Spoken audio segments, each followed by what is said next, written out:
Oh, stop it. You don't have to cheer. I didn't even do anything yet. You guys actually can cheer if you'd like. Oh, it's a beautiful day in the neighbor pool.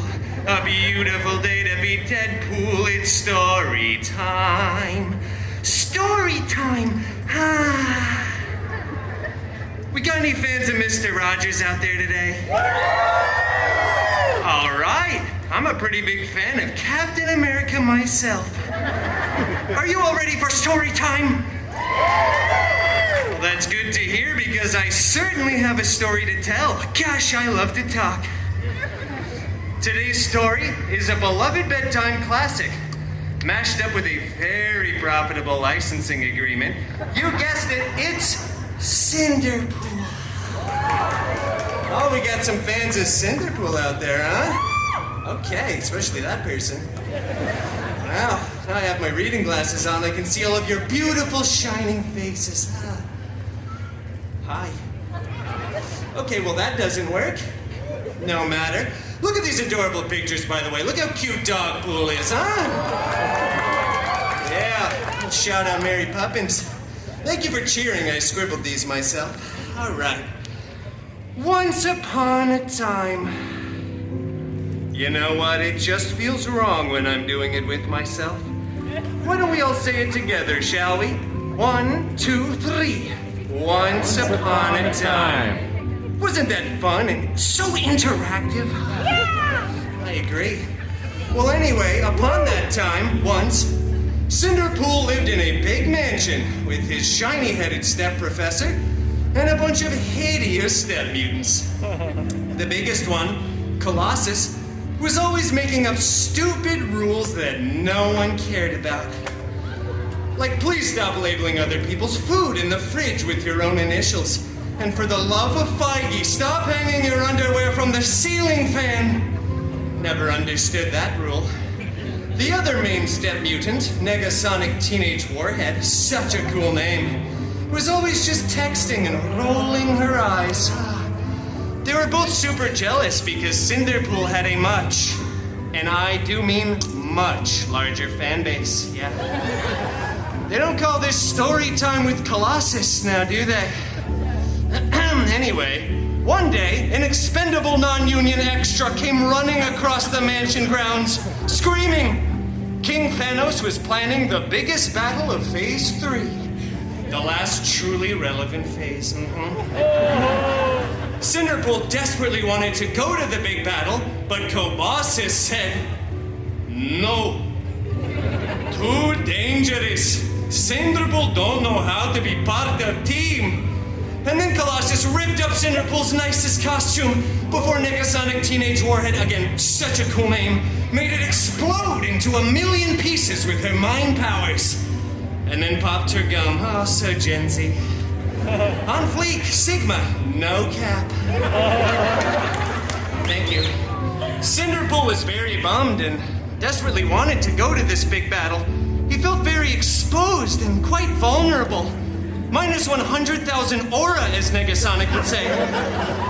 He ran out onto the mansion grounds, stumbling for dramatic effect. Oh, hello there, camera. When suddenly, a big, strange, sparkly circle appeared. And from out of that big, strange, sparkly circle walked out Cinderpool's fairy, hairy god mutant.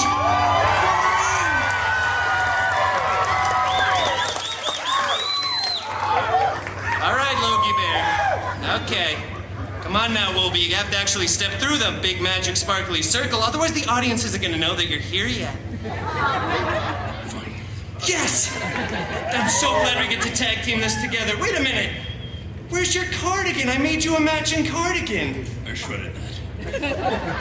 Wow, that wasn't very demure of you, Wolvie. Not very mindful at all, actually. That's fine, no matter. We can continue. Oh, fairy, hairy god mutants, Wolverine! I desperately want to go to the big battle, but my mean step mutants destroyed my costume. Shut up! Growled Wolverine lovingly. What? I need a new costume. I have to go to the big battle. So get another one then. And stop writing me into these stories. All right.